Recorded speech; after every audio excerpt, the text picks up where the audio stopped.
Hello everyone, welcome to Time Pass Coders. Okay, I'm not using any high-end mic or high-end camera to record this. Knowledge need not to be beautiful. It should be effective. If you are not from an IIT or not from an NIT or from top university, the last 2 minutes of this video will change your fate. So before those magical words, let's get into our topic. How to get started with programming. Now, as a programmer, in front of you, there are many ways. So, programming is a vast ocean. So, you have many ways in front of you. So, the first thing which you can do is just list out the ways in front of you. Okay, I'm just picking some of those.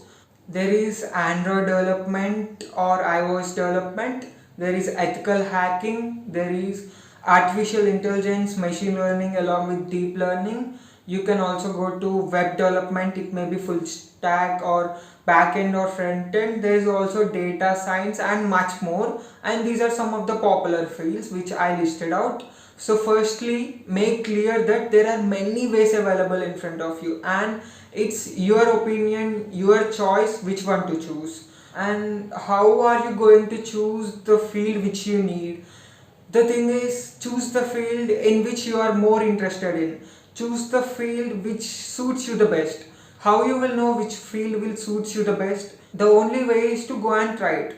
But we can't try all the fields available because, as we said, programming is a vast ocean. So try to know about them in short so that you will get an idea and list out few, so around two or three around it, and you can try them and you can know that which one suits you the best. So as we picked few, let's know in short about them.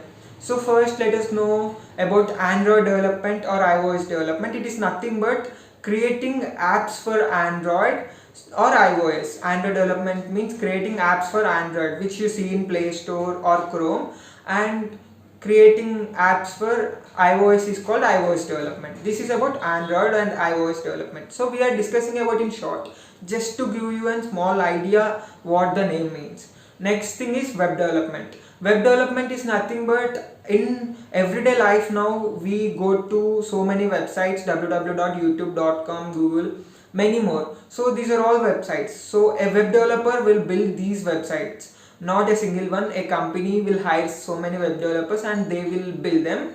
So you can be a web developer. So being a web developer means you are going to build websites. So after this, artificial intelligence and machine learning. This is like the Chitty in the movie Robo. So artificial intelligence means machine will start thinking, machine will start to predict. So machine learning means machine will learn from the data which we give to it. So this is about machine learning, artificial intelligence. And the next thing is ethical hacking. Nowadays you can listen everywhere hacking, hacking, hacking, because there are many hackers coming up daily. So you can stop these hackings. Being an ethical hacker, you can protect a company from these hacking. So hacking has a bright future. So you can be an ethical hacker.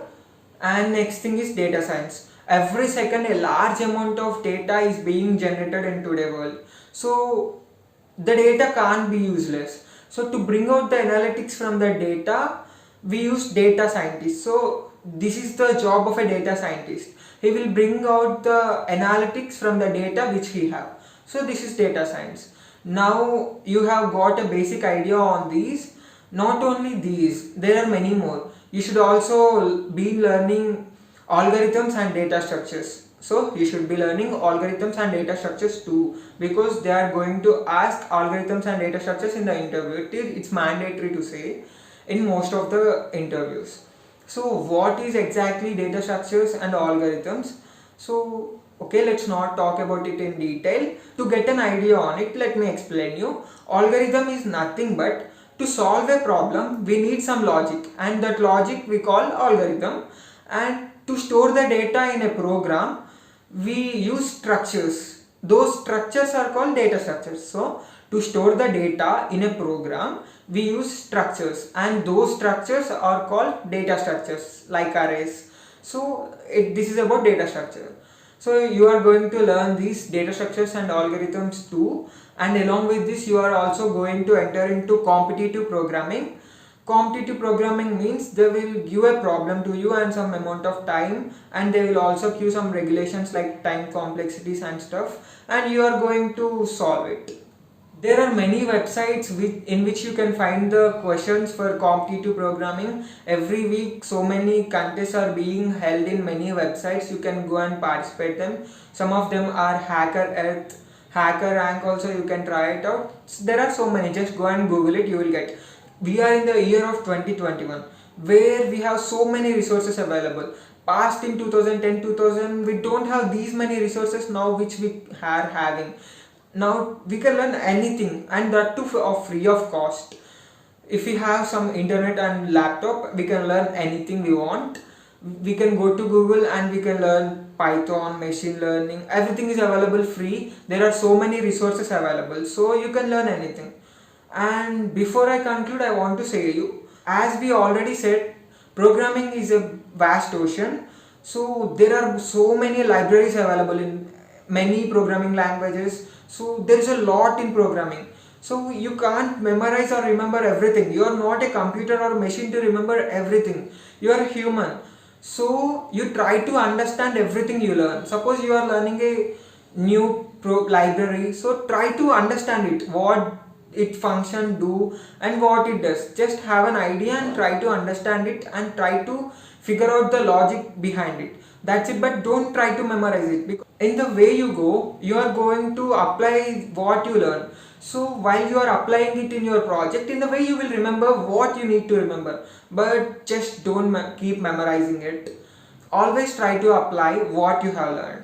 So what you learned from this video, you have known that programming is very vast. You got an idea on some of the concepts like Android development, web development, ethical hacking, and you got to know how you can select your field. Also you got to know that you should learn algorithms and data structures, and you should go to competitive coding, because competitive coding will improve the logic in us. So go to competitive coding as well. So once you figure out the field you are in, you can go through it. So once you figure out the field you are interested in, you can go and become an expertise in that field. After that you can shift to another one too. In this video I have talked in short about these. In the ongoing days I am going to make a full dedicated video on each of these topic like machine learning or web development, so that you will get an idea of what they are. It may help you in selecting your field. That's it for this video. Wait, as I said in the beginning, the magical words go here.